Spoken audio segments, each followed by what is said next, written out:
Olá, boa tarde.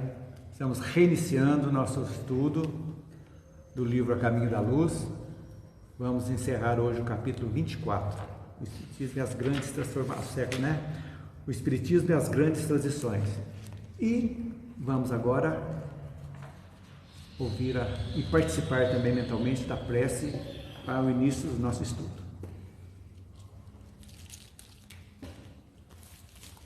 Senhor Jesus, irmão querido, o Senhor mesmo nos disse: vinde a mim todos vós que sofreis e que estáis sobrecarregados, que eu vos aliviarei. Então, Senhor, alivia os nossos fardos, protegendo-nos, fortalecendo-nos e enchendo de fé e de esperanças os nossos corações. Quero agradecer, em primeiro lugar, a oportunidade de nós estarmos aqui reunidos em seu nome para mais uma tarde de estudo e de paz. E agradecer também a espiritualidade amiga que preparou para nós com tanto carinho esse ambiente para que aqui pudéssemos estar. E vamos pedir para as pessoas que deixaram os nomes nos cadernos, os encarnados e os desencarnados, e de um modo bem especial vamos pedir pelo nosso irmão Silvano, que faleceu de acidente de moto, que a espiritualidade amiga, os socorristas possam encaminhá-lo para que ele possa passar pelo tratamento necessário, jovem ainda, e que ele seja acompanhado pelos entes queridos também, que já encontram do outro lado. E pedir também para a esposa dele, a Lilian, o Senhor possa abraçá-la, possa envolvê-la com seu amor, com a sua paz, dê força, dê garra para ela e para toda a família desse rapaz. Senhor Jesus, e as pessoas que não puderam estar aqui hoje, que o Senhor possa também visitar cada uma delas e visitar os nossos lares também, modificando as águas que lá estão. E peço, Senhor, que continue conosco, nos envolvendo com seu amor, com a sua paz, com a sua luz, hoje, agora e sempre. Que assim seja, Jesus. Que assim seja. Pessoal, então vamos dar sequência, Nós já vimos a extinção do cativeiro, primeiro tópico, o socialismo, restabelecendo a verdade, e agora nós vamos ver a defecção da Igreja Católica. Então, para a gente entender, lembrando sempre que o livro foi escrito em 1937, logo após a Primeira Guerra e antecedendo, um pouquinho a Segunda Guerra, Então, é o mundo, ele retrata o mundo naquela época, que estava acontecendo naquela época. Então, muitas coisas já foram praticamente já acontecido depois disso, Ele fala ainda da Liga das Nações. Hoje a Liga era antes da Segunda Guerra, hoje já é a ONU, a Organização das Nações. Então, tudo bem, mas o que a gente está entendendo que é o contexto, a gente tem que pegar o contexto de tudo, porque ele está dizendo o porquê que ocorreu isso, que nós estamos estudando exatamente a história do mundo sob a ótica espírita. Então, para a gente ver tudo, as guerras, as revoluções, as conquistas na área da ciência, das artes, tudo, o iluminismo que nós já vimos aqui, as revoluções também, para ver esse caminho da evolução tranquila, não tanto tranquila sob o ponto de vista material, mas de acordo com a previsão, ou melhor, a programação espiritual, as coisas estão andando. Por mais que a gente não queira, porque a gente está sentindo aqui, não está vendo que as coisas estão acontecendo. E de uma forma de acordo com o tempo da espiritualidade. Então, a transição, ele fala aqui em 1937, ele já trata, muito antes das pessoas falarem agora, no século XXI, a respeito da transição, que está realmente no final, ele já fala das pessoas que irão sair daqui, que não tem condições, que não tem como ainda não acompanhar a evolução, porque a evolução é de frequência evolutiva. A gente pensa que é frequência, é que a gente está pensando diferente, vai mudar o nosso pensamento, nosso modo de agir, nosso modo de alimentar, tudo vai ser mudado. Mas, se vocês notarem, a transição, na realidade, começou com a chegada do Livro dos Espíritos, lá atrás, que já preparando, já dizendo, quando Kardec já colocou na Gênese, dizendo os sinais dos tempos chegando, ele já compilou praticamente o que está no Evangelho, dizendo os sinais dos tempos, lá em Mateus 24, né, que já fala o que ia acontecer. Já veio, já clareou de uma forma mais palatável para a gente, ensinando que, por que a gente não sente? Ele dá o exemplo lá, vocês se lembram? Do batalhão, que num batalhão de 1000, 100 aposentam, sai, entram 100. Então, para chegar, aquele que chegou no último lá, 10 etapas para chegar no primeiro. Então nós estamos nessa aqui, chegando, outros estão chegando, e assim é que vai ocorrer, para não ter aquela coisa abrupta que muda como varinha de condão, que não existe isso, né? As coisas se transformam naturalmente de acordo com a programação e respeitando-se o livre-arbítrio, né? Pessoal e também o coletivo, porque os países que entram e mergulham nisso aí são responsáveis também. E tudo isso é pesado pela espiritualidade. Então, defecção da Igreja Católica. Isso aqui ele pega muito, e a gente vai pensar assim, esse livro só fala mal da Igreja Católica. Não é isso. Não está falando mal. Está apontando fatos que ocorreram.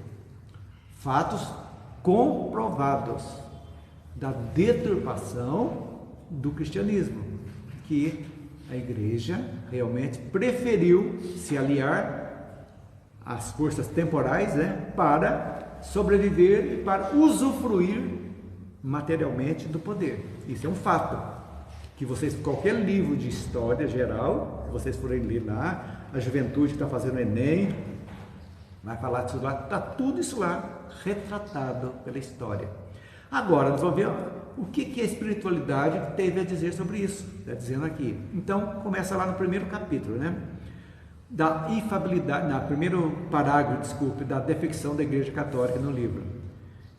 Que em 1870, né, em 18 de julho de 1870, a Igreja Católica adotou o dogma da infabilidade dos papas. Dogma, verdade que não pode ser discutida, tem que ser aceita de qualquer forma, é goela abaixo mesmo, não tem como, é isso e acabou, referentes à fé cristã. Então o dogma da infabilidade foi instituído pelo Concílio Vaticano I, e o Papa na época era Pio IX, que fez isso aí. Então, de acordo com essa doutrina, né, da Igreja Católica, o Papa não é um ser humano perfeito, mas é infalível. Olha como é que... Coerente, né? Totalmente incoerente, né? Ele não é perfeito, mas é infalível. O que ele fala é lei. Então tem certas coisas que ele é infalível quando fala sobre fé, quando fala sobre a fé, religião, sobre Deus, ele é infalível. Tudo que ele fala é infalível. É uma coisa que... Dá poder à igreja, né? Poder, exatamente. Poder é Aí ele tem aquela também, pergunta, né? né? Ele, para ele se achar que ele é um Então, Deus na Terra. mas por que você não vê nenhum Papa recebeu, quem tem notícia, recebeu mediunicamente Mãe Santíssima como as criancinhas lá de Fátima? Por que ele é direto com Deus? Por que ele não foi ele que recebeu isso? E foi aquelas lá que a igreja foi lá e segurou o segredo, não deixou ventilar para ninguém, como a Marina bem disse isso aí, né? Se segura o segredo é porque ali não. É que vai causar algum transtorno, né? Coisa que não pode ser divulgada. Que não pode ser divulgada. Exatamente. É isso que a gente a gente pensa muito a respeito, né? A respeito disso. Então, feito isso aí, então, quando o bispo de Roma, que o Papa é o bispo de Roma, né? Vocês sabem disso, é decidido lá, fala ou decide oficialmente como pastor de todos os cristãos em nome da igreja, ele não erra, supostamente. Não erra. Então, ele é infalível naquilo que passa. Os católicos têm o dever, a obrigação de seguir, acreditar. Então, nessa condição, ele tem a infalibilidade no campo da fé. É uma coisa interessante, né? Até a igreja admite algumas opiniões divergentes dentro dela, em questões seculares, de hierarquia, essas coisas, o bispo acha isso, o padre não, pode ter algum choque, isso aí, acha aí. Mas os princípios básicos da fé mesmo, que vem de cima, não se pode discutir. Administrativamente, digamos, era muita discussão. E o mais importante, que eu acho os mais absurdos, que nesse mesmo concílio, a curiosidade da gente, Vaticano I, o decreto instituiu também a excomunhão de quem questionasse. A excomunhão de quem? De quem questionasse a decisão. Seria excomungado. Então, você não tem direito, você fica... E a excomunhão... Aceita, você está fora. Agora, você imagina a excomunhão lá, 1870, 1900, início do século XX, no século XX mesmo. E a gente era preso naquilo ali, medo. A gente tinha medo, né? Medo de confessar, medo daquilo lá, umas coisas sem lógica. Então, aprovou esse concílio a aplicação de sanções contra os cristãos que não respeitassem o novo dogma da infalibilidade. Então, sanções. E até hoje o católico que se nega a reconhecer o primado de São Pedro sobre os apóstolos e a igreja é ameaçado de excomunhão. Então, a defecção começou aí, da igreja católica. Aqueles que não concordavam foram se retirando e foram as coisas dando brecha para outros tipos de dentro do cristianismo, que nós vimos os protestantes, já separaram, já foi tudo aí. Então... Olha, eu estudei em colégio de freira, gente. Aí esse negócio das comunhões, nós éramos ameaçadas sempre. Cuidado com o que vai falar. Terror, né? Terror. É pelo medo, gente, medo. Lamentavelmente. A gente tinha medo. Excomungando. Medo. Eu em igreja, em colégio católico, isso a gente tinha medo do padre, a verdade é essa. Porque ele tinha o poder de excomungar também. Exatamente. Eu estudei no colégio, estudando também, mas eu era uma aluna muito rebelde. Eu via na secretaria mandando bilhetinho para minha mãe, tadinha. Eu sempre fui muito rebelde, Agora, sempre na Alemanha, né, surgiram, já foi Lutero da Alemanha, né, e teve um teólogo alemão também, que foi o primeiro que bateu de frente, chamava-se, eu não sei falar em alemão, Ignaz von Dollinger, não sei, que morreu em 1890. Ele disse que não havia... Olha uma coisa, isso aqui, em 1870, está escrito aqui, começou aí a decadência da Igreja Católica. Veja, o Kardec morreu em 1868, se não me engano, quer dizer, 69. Então, isso tudo estava borbulhando, com Kardec borbulhando com a... Já estava... Será que não fizeram isso por causa também das coisas que estavam chegando, da doutrina chegando, estava faltando? Nada por acaso.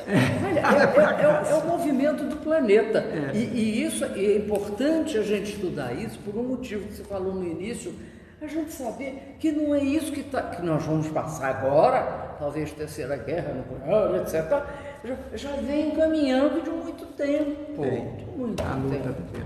Mas só que esse teólogo não deu tempo, né? Porque em 1970 ele já morreu em 1890. Então, ele disse que ele provava que não tem sentido bíblico nem histórico para isso, para a infalibilidade. Ele provou isso. E lógico, não precisa nem fazer isso aí, né? Então, por quê? Porque eles achavam que São Pedro que era mais capaz que os outros apóstolos. E olha, Jesus nunca separou ninguém dos apóstolos, todos. E o que mais divulgou a doutrina, o cristianismo, ainda foi Paulo, que nem conheceu Jesus fisicamente, só com aparições, né? Então, e como é que fica? Aí andou pela Ásia, andou pela Itália Então, inteira, foi até a Europa. tranquilo. As viagens de Paulo são lindíssimas. muito. E agora, foram seres, os apóstolos, também especiais, mas seres também que tinham débito, sim, a quitar, pela lei de causa e efeito. Paulo, todos tiveram. E todos praticamente tiveram morte violenta. Crucificação, de cabeça para baixo, o outro foi esfolado vivo, o outro foi lá. Outra coisa, Jesus também não escondeu os 12 assim, por exemplo, casa. Mas lógico, e tinha que ser pessoa simples. Porque ele queria mostrar simplicidade.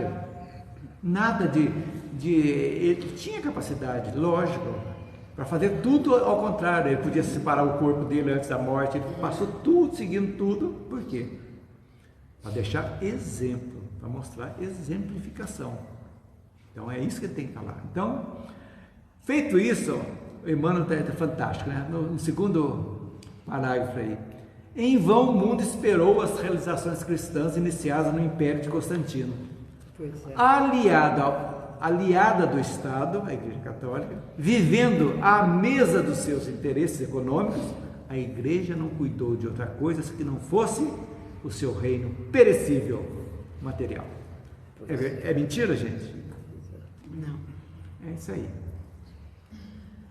Ela, olha, isso aqui é muito, muito bonito isso aqui. Vale a pena ler. Quem tem um livro, acompanhe. Esquecida de Deus, nunca procurou equiparar a evolução do homem físico à do homem espiritual, prendendo-se a interesses rasteiros e mesquinhos da política temporal. É por isso que agora lhe param sobre a fronte os mais sinistros vaticínios. Causa e efeito. Não tem como. Aí, mas lógico, tiveram as lutas renovadoras, né? Século XX, né, surgiu no horizonte, né, arena de amplas lutas renovadoras, começaram as teorias, né? Nossa, a maioria de nós que nasceu no século XX, né? Já estamos no século, chamamos do século passado, né?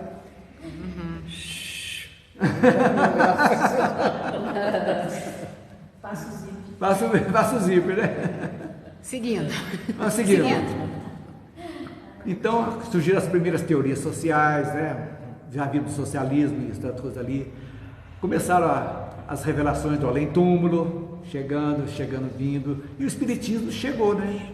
Lógico, chegou. E finalzinho do século XIX e começou a desabrochar no século XX, né? Desabrochou mesmo. Então, numerosas transformações são aguardadas. O espiritismo esclarece os corações, renovando a personalidade espiritual das criaturas para o futuro que se aproxima. É a grande coisa. É a doutrina. Eu prefiro falar sempre doutrina do que religião, para não ficar preso ao que é o contexto que as pessoas fazem de religião. Não tem nada a ver com essas religiões, nada. É uma doutrina ampla que vem preencher lacunas que as outras religiões não preencheram. Não tem como. Isso não tem como, né? Então, começaram-se as guerras também. Russo-japonesa. Então começa essa bagunça de guerra que terminou a Primeira Grande Guerra, mas só que antes dessas houveram grandes outras guerras. Rússia contra o Japão e tantas outras, né? Então o século XX inicia-se em clima de guerra. Olha para vocês verem como que é a ocorrência da purgação da humanidade também. Esses guerreiros de hoje, os que morreram, foram os guerreiros que morreram no passado, lá no início de Roma, muito antes de Roma, lá no início, 5.000 anos de trás, que vieram lutando, voltando, reencarnando, não aprendendo, voltando, fazendo a mesma coisa, lamentavelmente. Por quê? Porque Deus dá sempre oportunidades para nós, nunca somos condenados eternamente. Então, com a reencarnação, nós sempre voltamos para aprender e quitar aquilo que foi feito em desacordo. Mas nem sempre aprendemos. Às vezes pioramos mais um pouquinho, às vezes. E temos que voltar, tem que voltar. Então, as guerras são provocadas por quem? Pelo homem, pelo seu passado também. e pelo seu orgulho e pelo seu egoísmo. Você pode ver, as grandes guerras, poder, território, quer tomar, tem riqueza lá, dinheiro e poder. É isso aí. Então, na Ásia, a guerra russo-japonesa, que foi em 1904 a 1905. Eu tinha esquecido disso, eu já tinha estudado isso muito no século passado. Já tinha estudado. E aí iniciou-se o quê? A corrida armamentista, que caracterizaria o século. Realmente o século XX foi a grande corrida armamentista. Primeira guerra, Segunda Guerra da Coreia, depois da Segunda Guerra, a Guerra da Coreia e tantas outras. A Guerra Fria, que foi o desenvolvimento da energia nuclear das grandes potências, as duas potências, e armando-se cada vez mais, até que, não sei como não saiu uma guerra nuclear em 1964, né? Com os mísseis de Cuba, né? Que a Rússia estava trazendo, que o Kennedy falou, ou volta ou vocês vão ser roubados. Foi... Mas, a espiritualidade interferiu nisso? Não tenha dúvida disso. Sabe por quê? Bom, sabe por quê? Iria afetar tudo. Ia afetar o sistema solar. Uma destruição da Terra mexe com toda a estrutura. Ué. E eles não iam interferir numa coisa que não ia ser de proveito para a humanidade e para o cosmos. Porque uma guerra nuclear, a primeira coisa que foi destruição desse jeito, o eixo da Terra vai mudar. Pois é. A rotação da Terra, a translação vai mudar. Mudando aqui, muda tudo. Tudo. Realmente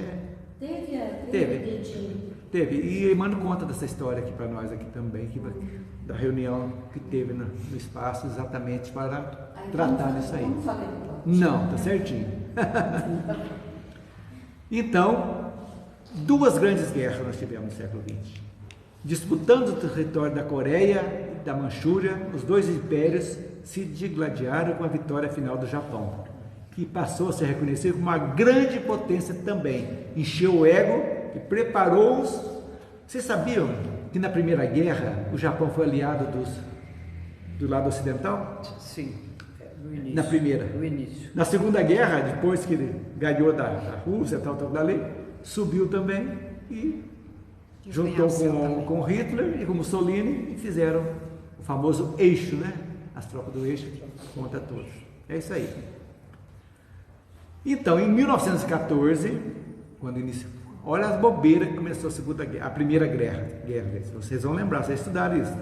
O arquiduque Francisco Fernando da Áustria, herdeiro do trono do Império Austro-Húngaro, foi assassinado por um nacionalista iugoslavo. Da Sérvia, né? Naquele tempo, aqui Iugoslávia, por quê? Porque estava unido ainda, a Iugoslávia tinha unido a Sérvia, a Croácia, Montenegro, era tudo, o Tito uniu tudo sobre uma bandeira só que chamou-se Iugoslávia, mas eram povos diferentes que eram separados e uniu tudo lá, né? Então eram sérvios, exatamente, que fazia parte da Iugoslávia. Esse fato foi o gatilho da Primeira Guerra, que começou com as grandes invasões de territórios, políticos, espalhando conflitos por todo o mundo. Durou 4 anos. Olha só. Com os países mais fortes organizados em 2 polos. A Tríplice Entente, ou aliados, chamava-se Entente, contando com o Reino Unido, França e Império Russo. E Tríplice Aliança com os impérios alemão, austro-húngaro e italiano. Como o Império Austro-Húngaro tomou a ofensiva, a Itália acabou passando para o lado dos aliados. E a guerra acabou com a vitória dos aliados. Quanta gente morreu. E era uma guerra de trincheira, onde ficava as trincheiras e um ficava dando tiro no outro. Hitler mudou totalmente disso quando a França fez a famosa linha Maginot que tinha para fechar, achando que ia ser uma guerra. Hitler tacou os tanques lá em dias, tomou conta da Polônia e foi andando, arregaçando, mudou totalmente. Invadiu e tomou a França também, né? Então é isso aí. Agora, gente, olha que bonito isso que Emmanuel fala para nós. A Terra, como aquele mundo longínquo de Capela, ver-se-á livre das entidades endurecidas do mal, porque o homem, naquele tempo que da radiotelefonia, hoje é a internet, fala, né? E do transatlântico precisa de alma e sentimento, a fim de não perverter as sagradas conquistas do progresso. Ou seja, o progresso tem que acompanhar a parte moral, ética. Então está dizendo desde já que Capela não seguiu e foi degradado. Aqui já começou a transição. O que ocorreu em Capela, ele já está dizendo aqui, né? Por quê? Porque o pessoal não se preocupou na parte moral, na parte realmente fraterna, e o progresso avançou, mas sem esse sentimento aqui que ele diz aqui, né? Sagradas conquistas do progresso, alma e sentimento. Nós precisamos batalhar nisso. Ficarão no mundo os que puder. Olha aqui a transição chegando aqui. Atente para essa frase.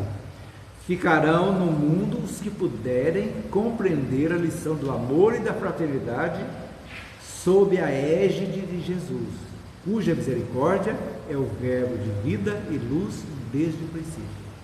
Então, dá para a gente entender que realmente é esse o grande trabalho.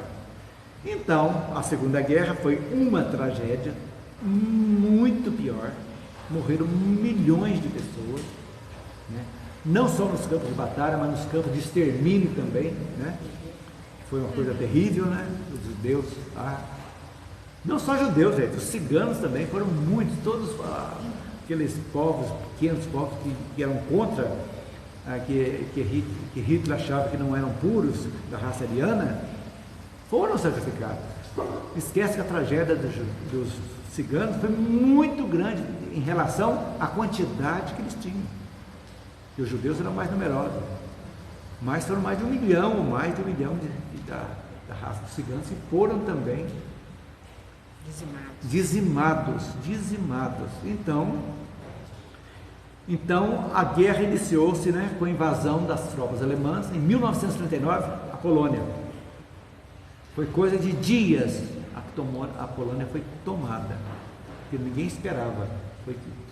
E essa corrida armamentista, enquanto todo mundo estava achando que os Estados Unidos estavam fora da dele lá, Japão, principalmente Japão e Alemanha, armando mesmo. O Japão fez uma marinha de guerra fantástica, criando encouraçado e tudo. A Alemanha com lança-foguetes, submarinos, e o mundo olhando e deixando. Não era secreto, não. Estava vendo que era uma coisa anunciada. Então, e não mais nada. Não acreditavam que aquilo ali. Porque já tinham perdido. Não, eles não vão. Teve um tratado que vão respeitar tratado. A Alemanha não respeitou tratado nenhum, tratado de Versalhes, aquilo não teve nada, não. Foi e invadiu a Polônia. E foi a tragédia que a gente viu. E dessa luta, né, surgiram-se então as ligas, principalmente a primeira, da União das Repúblicas Socialistas Soviéticas, URSS, que ficou o lado comunista, socialista. É aquele símbolo, né? É a foice e o martelo. A foice e o martelo, né? E do outro, os Estados Unidos, América, Reino Unido. E outra liga que foi a Alemanha, Itália e Japão. Então, olha para você ver como é que foi absurdo. A Alemanha, Japão, e uniram-se por interesses da guerra. A Rússia e os Estados Unidos lutaram junto contra. Mas bastou que tomasse a Alemanha para a Rússia ficar com a metade da Alemanha Oriental, metade de Berlim ou mais. Já começou a Guerra Fria, começou nesse momento. O que eram aliados tornaram-se inimigos viscerais também. Olha, gente, por isso a gente tem que ter pena. A palavra certa é essa: pena de dirigentes do mundo. Porque quando você leva um povo a uma guerra, à segregação, ao ódio, a tudo isso, vai gerar uma consequência. um karma não só individual, mas coletivo também terrível.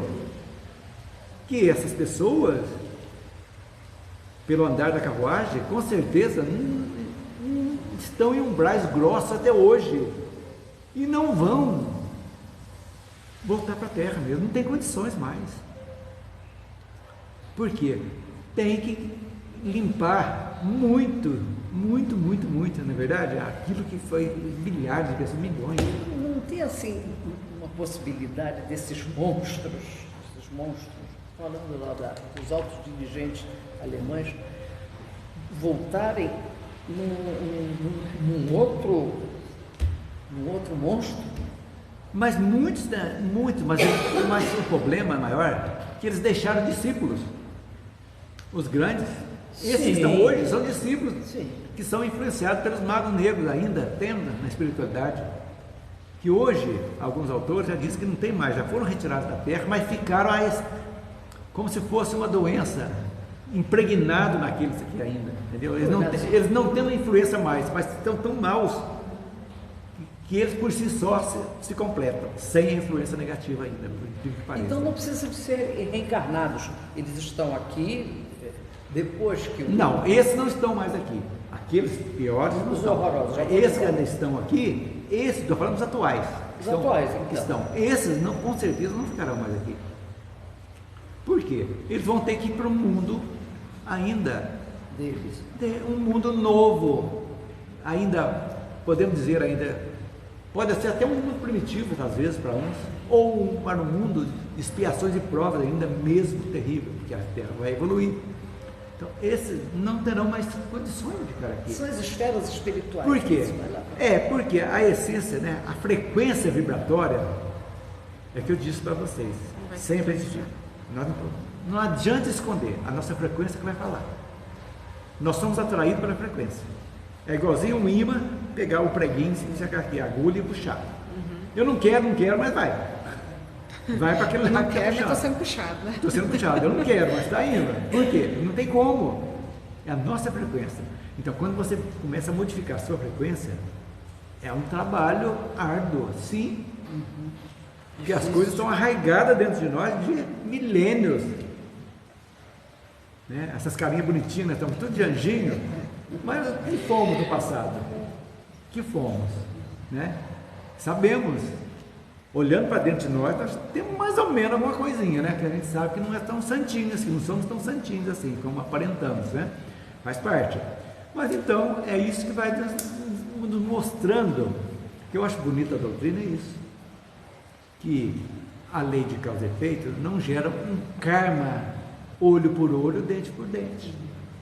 Aí que é a beleza da evolução. Que nós temos passar pelos aqueles 3 pontinhos que Kardec fala para nós lá no livro Céu e Inferno. Arrependimento, né? Precisamos arrepender mesmo aquilo ali. Errei, não vou com um sentimento de culpa, que eu já errei mesmo, mas errei. Tenho consciência da minha falha. Consciência. Não quero fazer mais isso aqui não faz parte de mim mais. Mas se eu me prejudiquei ou prejudiquei alguém, eu vou ter que de algum modo compensar isso aí. Porque isso aí causou sofrimento, né?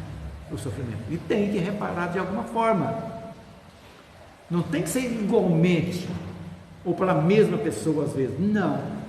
Tem N formas de você reparar aquilo que você fez em outras existências. Pela compreensão, a primeira coisa é a compreensão, né?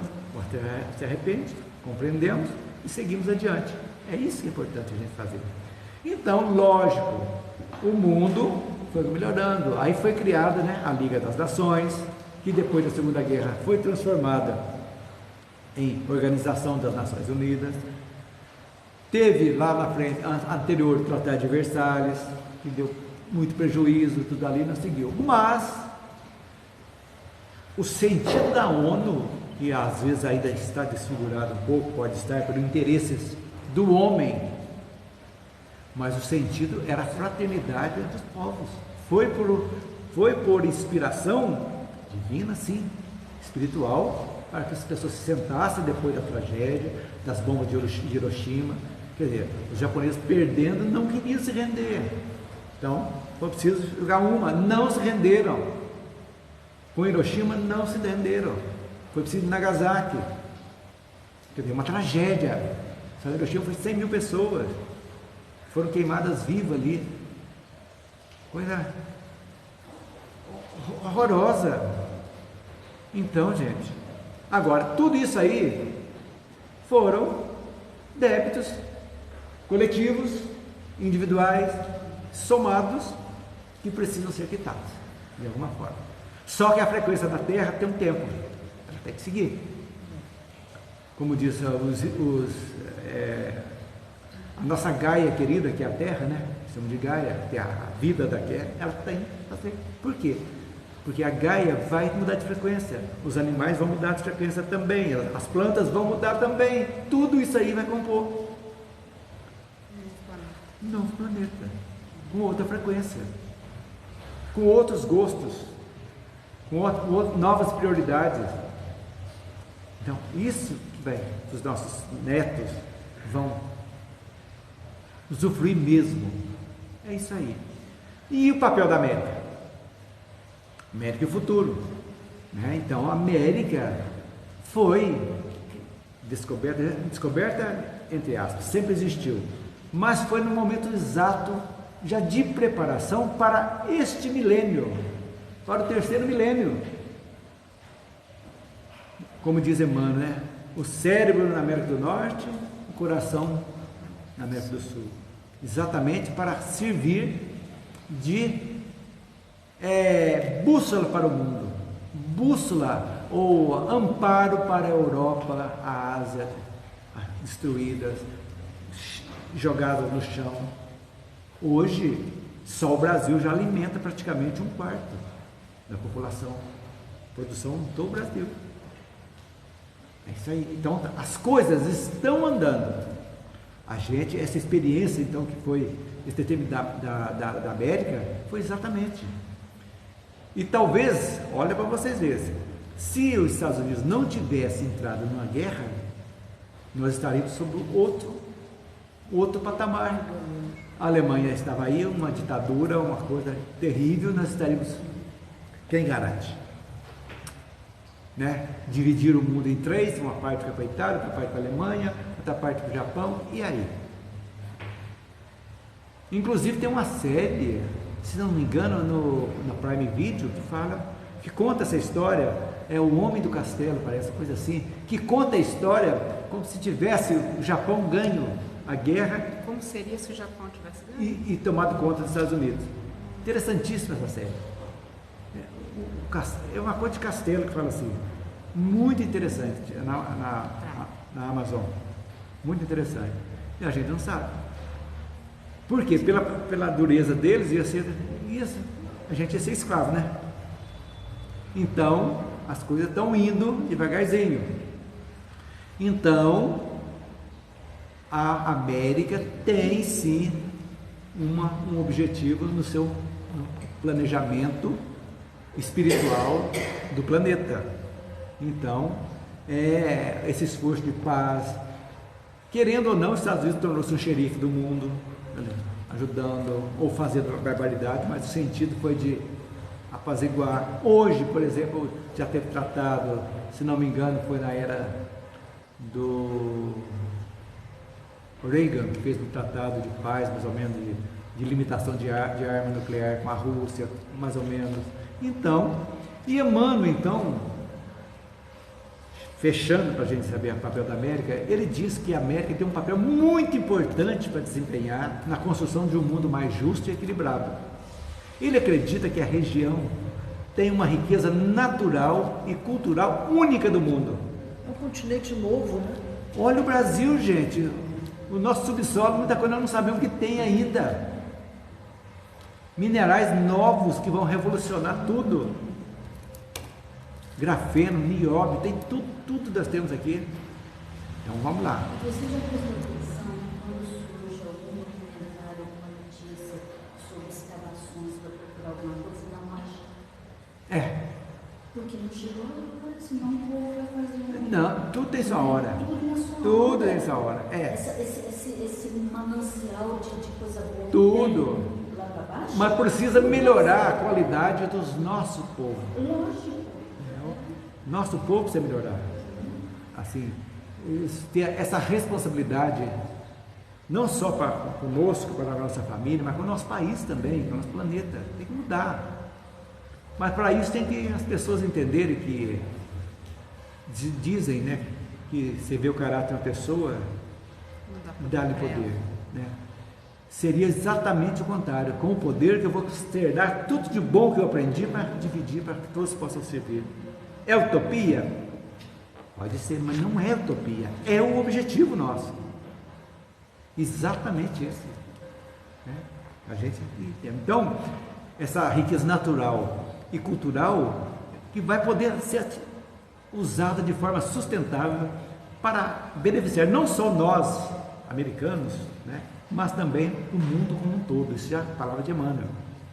Além disso, Emmanuel destaca a importância da América na construção de uma nova forma de pensar e agir.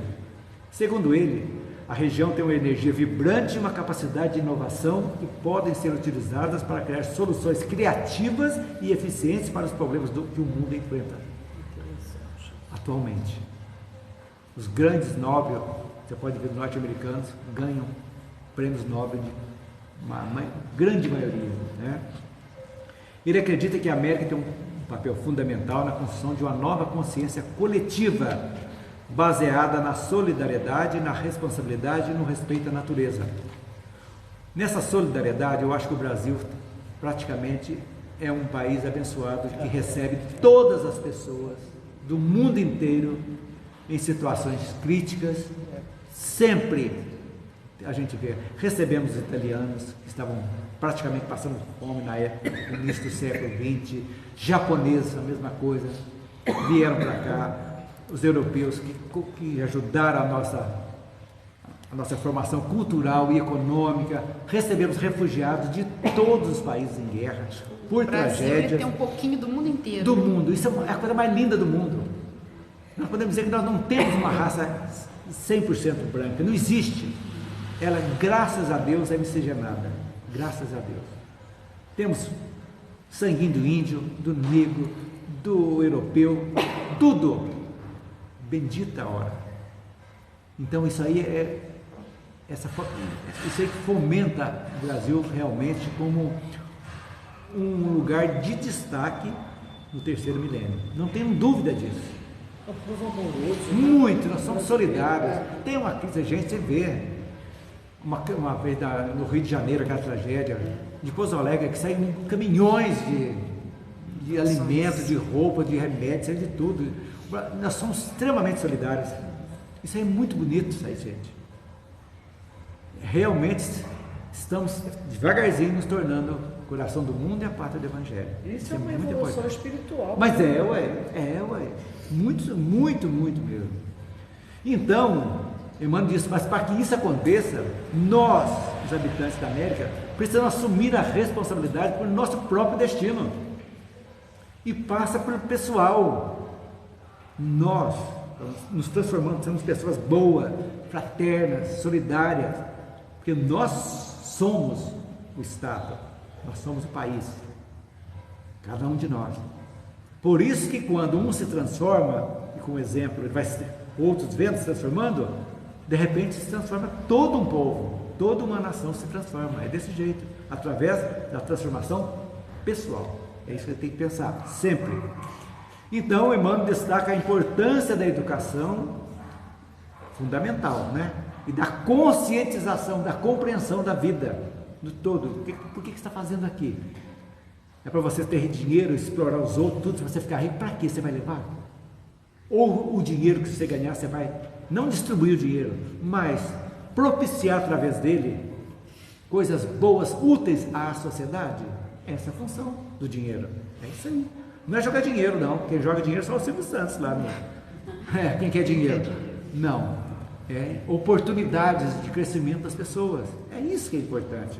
Então é importante. Emmanuel fala que cada indivíduo tem que fazer a sua parte, buscando a sua evolução espiritual e aprimorando as suas habilidades e conhecimentos, para que possa contribuir de forma significativa para a construção de um mundo melhor. É isso.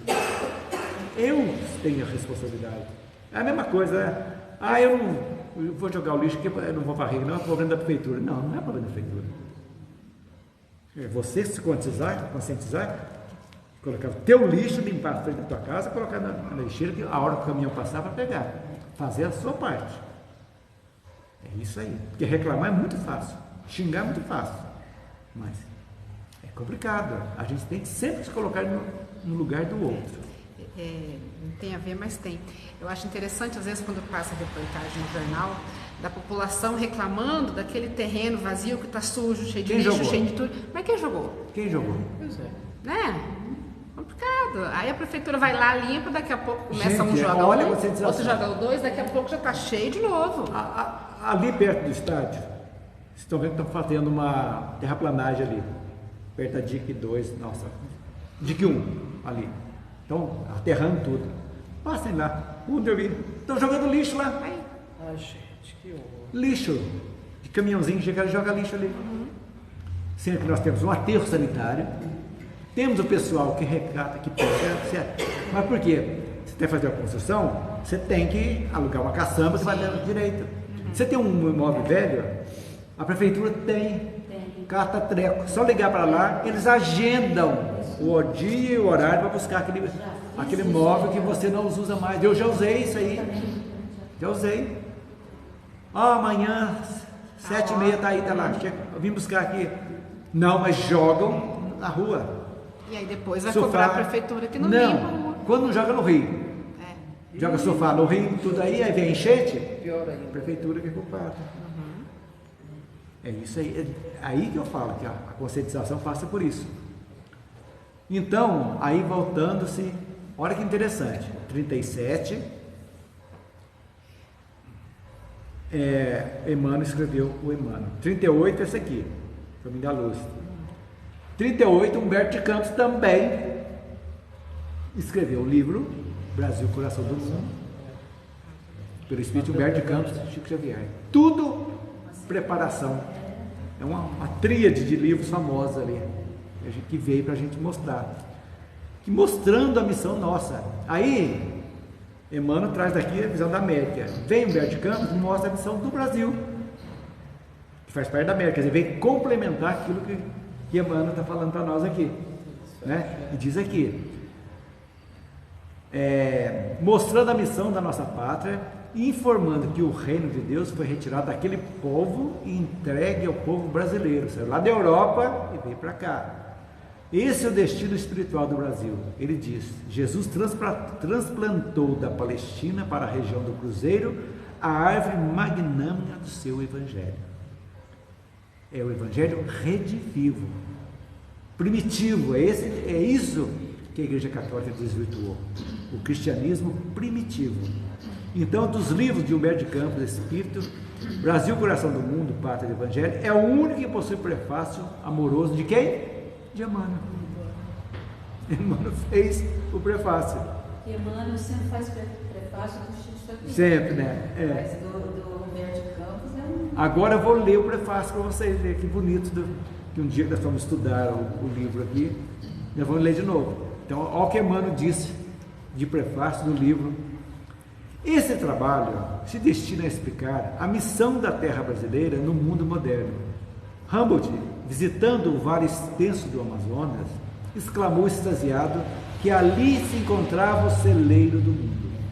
O grande cientista asseverou uma grande verdade. Precisamos, porém, desdobrá-la, estendendo-a do seu sentido econômico à sua significação espiritual. O Brasil não está somente destinado a suprir as necessidades materiais dos povos mais pobres do planeta, mas também a facultar ao mundo inteiro uma expressão consoladora de crença e de fé raciocinada, e a ser o maior celeiro de claridades espirituais do orbe inteiro. Que beleza. É maravilhoso. Responsabilidade. Em resumo, o que ele diz? Ele acredita que a América tem um papel fundamental a desempenhar no futuro. Já estamos desempenhando isso. O Brasil hoje, com seu agronegócio, está alimentando grande parte do mundo. Então ele destaca a importância da região da região na construção de um mundo mais justo, equilibrado e consciente, baseado na solidariedade, na responsabilidade e no respeito à natureza. Essa parte que nós precisamos compreender. Respeito à natureza. Vamos usar sim, mas sabendo usar. Não destruir. Usou, replanta. Constrói.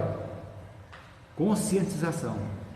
Vamos tirar da natureza o que nós precisamos, mas também não podemos destruí-la.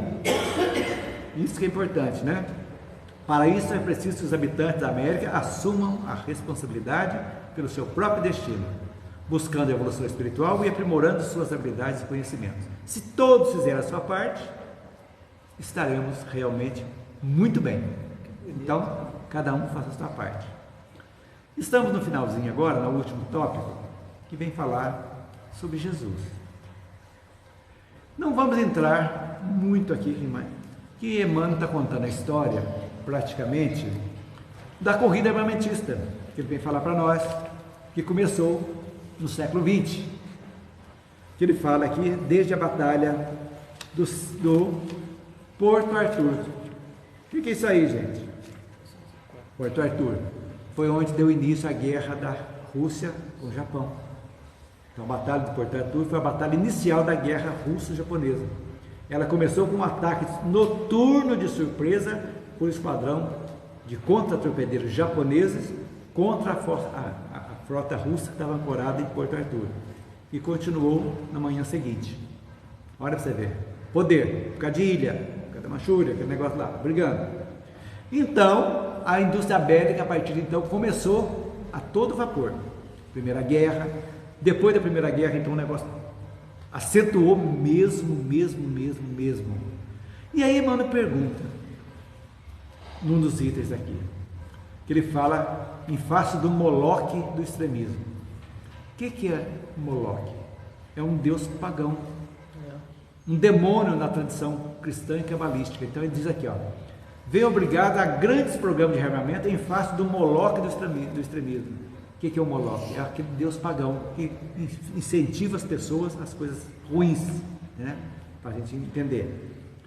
Aí ele faz uma pergunta crucial para a gente entender. Onde estão os valores morais da humanidade? Uma pergunta. As igrejas estão amordaçadas pelas injunções de ordem econômica e política, lamentavelmente. Aonde que foi feita a parte espiritual do programa? Aí ele responde, no próximo parágrafo, vocês vão ler no livro aí, muito bonito, que eu vou ler para vocês. Somente o Espiritismo, prescindindo de todas as garantias terrenas, executa o esforço tremendo de manter acesa a luz da crença nesse barco frágil do homem ignorante no seu glorioso destino. Barco que ameaça voltar às correntes da força e da violência, longe das plagas iluminadas da razão e da cultura e do direito. Olha o perigo. Olha o perigo que nós passamos, gente, com tudo isso aí do século XX. E sobrevivemos.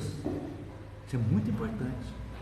Somos sobreviventes dessas loucuras que os governantes fizeram, essas guerras terríveis, que ainda hoje, no século XXI, estão a Coreia do Norte louca para soltar uma bomba aí.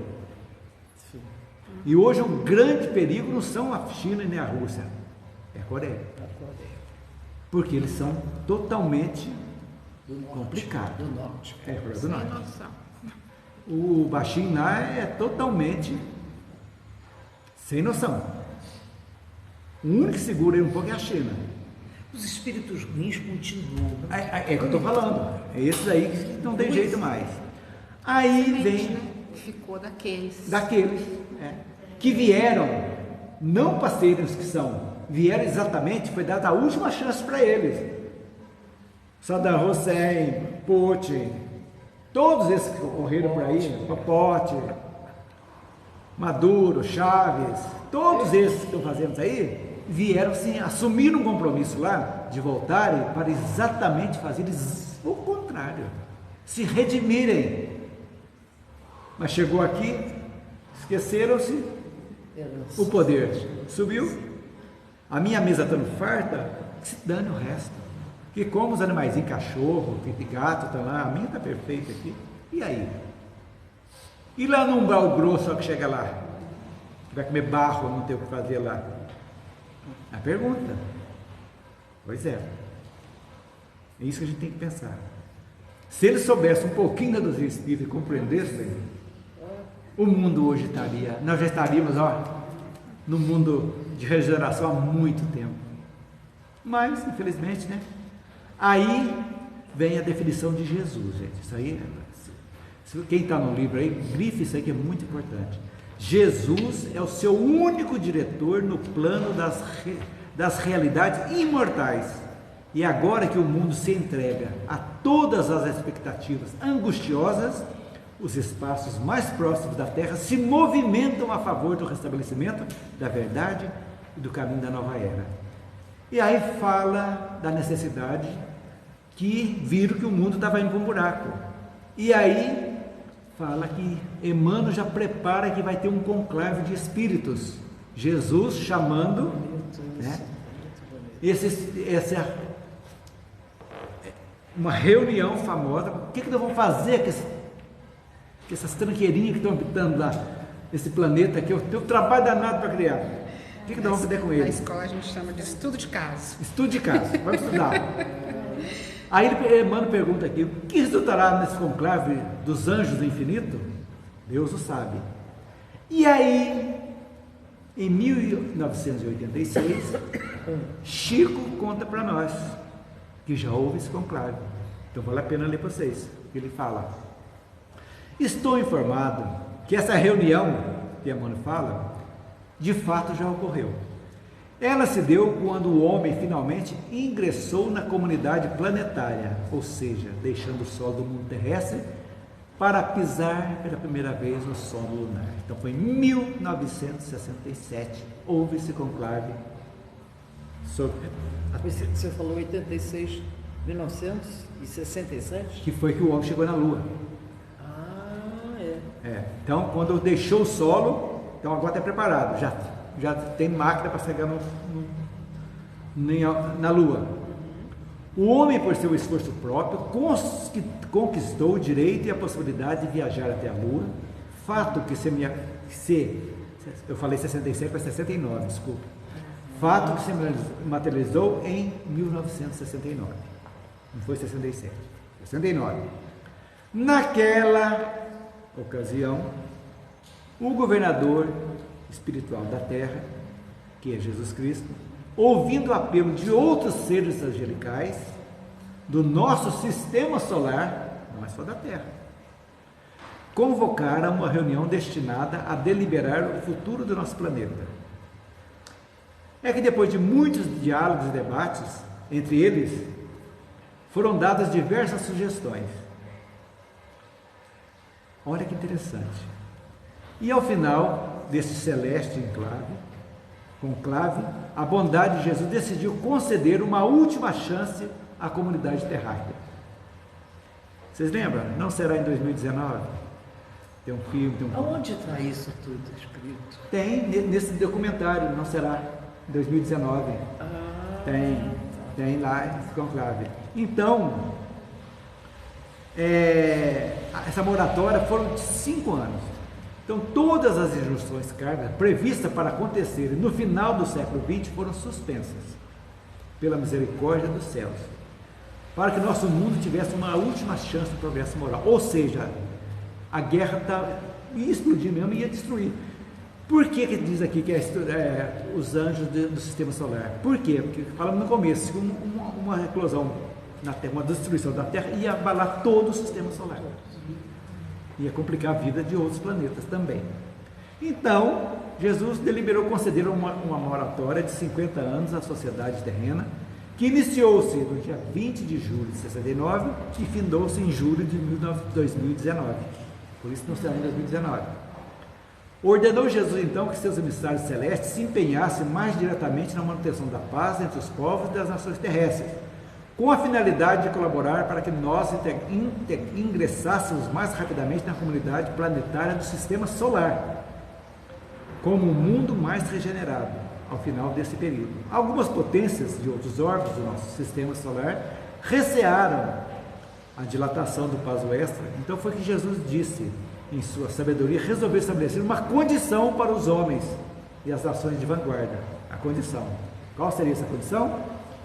que não mais tivesse uma guerra nuclear. Se não tivesse nesses 50 anos uma guerra nuclear, o mundo, o Brasil, o mundo ia chegar realmente, ia avançar na sua evolução. Então, a gente entender a esse respeito. E ficamos então, terminamos então o capítulo 24. E depois também, semana que vem nós vamos falar, aí a gente pode fazer até falar um pouquinho sobre o século XIX, que realmente foi muito importante, para nós espíritas foi muito importante o século XIX, né? Chegou a doutrina para nós, e tudo aquilo que ocorreu no século XIX, o iluminismo, que chegou, começou no século XVIII, XIX, o iluminismo, a parte da ciência que evoluiu muito, Darwin, tudo começou. Então, e o espiritismo, mais interessante, né? Foi para nós, no século XIX, que foi o espiritismo o último esforço da humanidade para atingir o objetivo do progresso moral face ao quadro evolutivo. Ele encontrou no século XIX as condições apropriadas para oferecer as respostas ao quadro de necessidades do homem no mundo impermanente e material. Nós somos a cereja do bolo, por isso precisamos nos tornarmos realmente cerejas, mesmo, na acepção da palavra, mesmo. Como nos tornarmos a cereja do bolo? Que se nós possamos nos melhorar um pouquinho mais, até de bom tamanho. Alguma pergunta, gente? Eu acho que eu tenho algo escrito já sobre isso, espiritismo e o futuro do mundo. Eu vou espiar. Tem, nós vamos ver aqui muita coisa ainda. Quando nós chegarmos no livro, no próximo estudo nosso, vai complementar tudo isso. Apesar de ter sido escrito antes desse aqui, mas vai complementar muito o que nós já estudamos aqui. É tudo ligado, né? Então a semana que vem nós vamos começar o fechar. Não sei se vai dar tempo para fechar numa aula só. O Evangelho e o futuro. Nós vamos falar um pouquinho. Então tem muita coisa para a gente falar. E depois nós temos a conclusão também, que é pequenininha. Mas de todo jeito, semana que vem vai ser dia 22.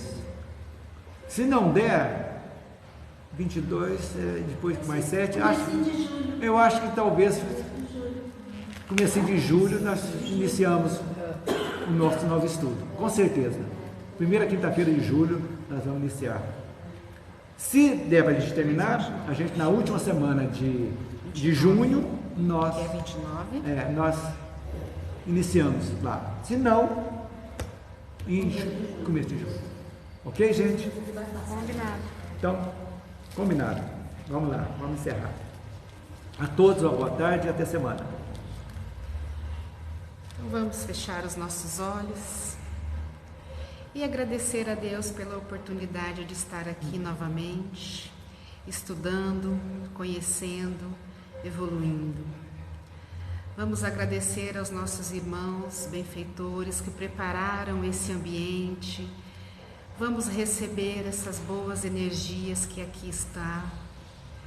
E que você que esteja em casa também receba as boas energias que os espíritos estão destinando a vocês. Vamos pedir à espiritualidade que fluidifique a água que vamos beber, que coloque nela todos os remédios necessários para a cura do nosso corpo, para que essa água também nos fortaleça e nos dê coragem e vontade para continuar seguindo na nossa evolução. Deus, nosso Pai, que sois todo poder e bondade, dai força àquele que passa pela provação, dai luz àquele que procura a verdade, ponde no coração do homem a compaixão e a caridade. Deus, dai ao viajor a estrela guia, ao aflito a consolação e ao doente o repouso. Pai, dai ao culpado o arrependimento, ao espírito a verdade, à criança o guia e ao órfão o pai. Senhor, que vossa bondade se estenda sobre tudo o que criastes. Piedade para aqueles que não vos conhecem, esperança para aqueles que sofrem.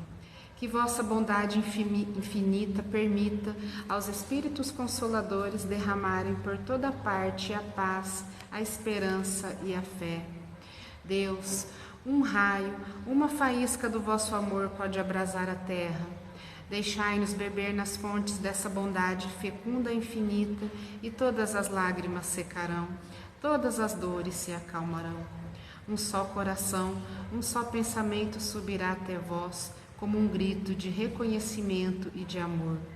Como Moisés sobre a montanha, nós vos esperamos com os braços abertos, ó poder, ó bondade, ó beleza, ó perfeição, e queremos de alguma sorte alcançar a vossa misericórdia. Deus, dai-nos a força de ajudar o progresso, a fim de subirmos até vós. Dai-nos a caridade pura, dai-nos a fé e a razão. Dai-nos a simplicidade que fará de nossas almas o espelho onde se deve refletir vossa imagem. Que assim seja. Que assim seja.